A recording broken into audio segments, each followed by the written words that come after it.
Hello guys, welcome to our channel. இன்றைக்கி நம்ம தக்காளி கூட்டு எப்படி வைக்கிறதுன்னு பார்க்க போகிறோம். அதுக்கு ஒரு வடைச்சட்டியை நல்லா ஹீட் பண்ணிவிட்டு கொஞ்சம் எண்ணெய் ஊற்றி அந்த எண்ணெயும் நல்லா ஹீட் ஆகட்டும். மறக்காமல் சப்ஸ்கிரைப் பண்ணிட்டு பாருங்கள், லைக் போடுங்க. இப்போ கொஞ்சம் கடுகு போட்டு நல்லா கடுகு பொரியட்டும்.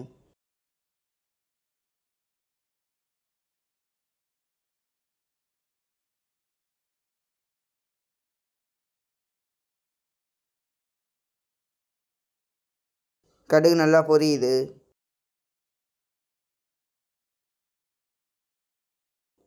இப்போ நம்ம கடுகு நல்லா பொரிஞ்ச உடனே கொஞ்சோண்டு சோம்பு போட்டு நல்லா அந்த சோம்பும் நல்லா ஒரு பொன்னிறமாகட்டும்.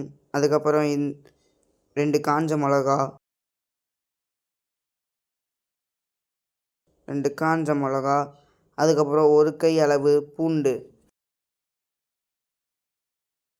1 கை அளவு பூண்டு போட்டு நல்லா அது வதக்குங்க.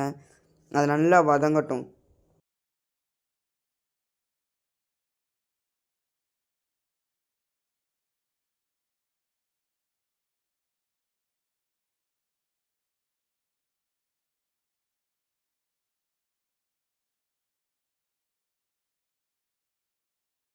நல்லா வதங்கிடுச்சு. இப்போ கொஞ்சம் பெருங்காய பொடி போட்டு நல்லா இன்னும் கொஞ்சம் வதக்குங்க. இப்போ கொஞ்சம் கருவேப்பிலை, சின்ன வெங்காயம், 2 பச்சை மிளகா போட்டு அதையும் நல்லா வதக்குங்க.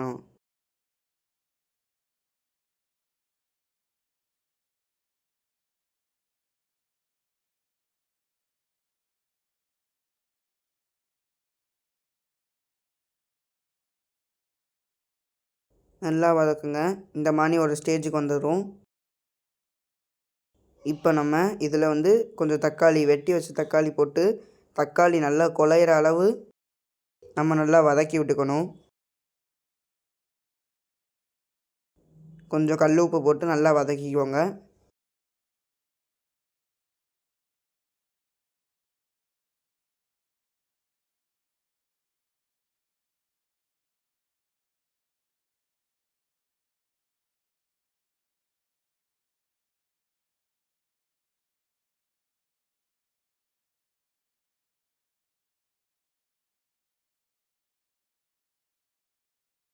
நல்லா வதக்கிட்டு ஏற்கனவே நம்ம பாசிப்பருப்பை வேக வச்சு வச்சுருக்கோம். இந்த மாதிரி ஏற்கனவே வேக வச்சு வச்சுக்கோங்க முன்னாடியே. இப்போ கொஞ்சம் தக்காளி நல்லா வதங்கிடுச்சு.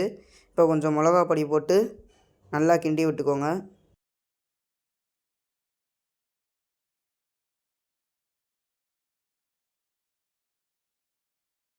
இப்போ நம்ம முன்னாடியே சொன்ன மாதிரி பாசிப்பருப்பு வேக வச்சுருந்தோம். அந்த பாசிப்பருப்பை இதோடு சேர்த்து கொஞ்சம் தண்ணி விட்டு நல்லா பாசிப்பருப்பு இதோட மிக்ஸ் ஆகிற அளவு நல்லா கொதிக்கட்டும்.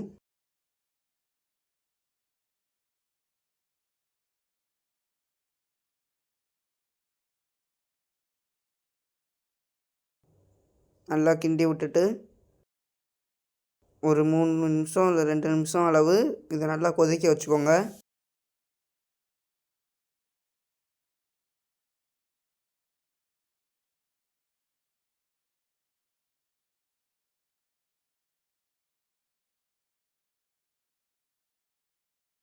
நல்லா கொதிக்கட்டும்.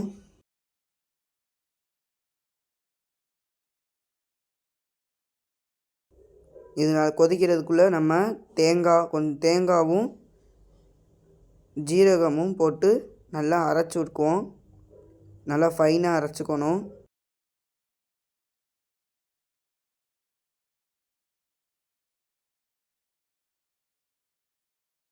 இந்த மாதிரி அரைச்சதுக்கப்புறம் கொஞ்சம் தண்ணி ஊற்றி நல்லா ஃபைனாக அரைச்சிருங்க.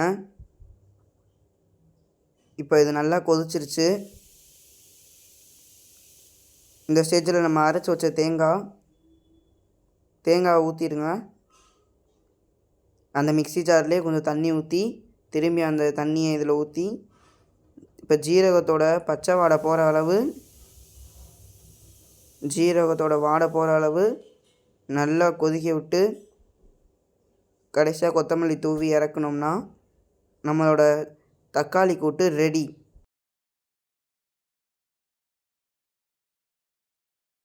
நல்லா கொதிச்சிருச்சு. நல்லா அந்த வாடை போகிற அளவு கொதிக்கட்டும். கொதிச்சோடனையும் கொத்தமல்லி போட்டு இறக்கிடுங்க. கொத்தமல்லி இல்லாதனால போடலை. நன்றி.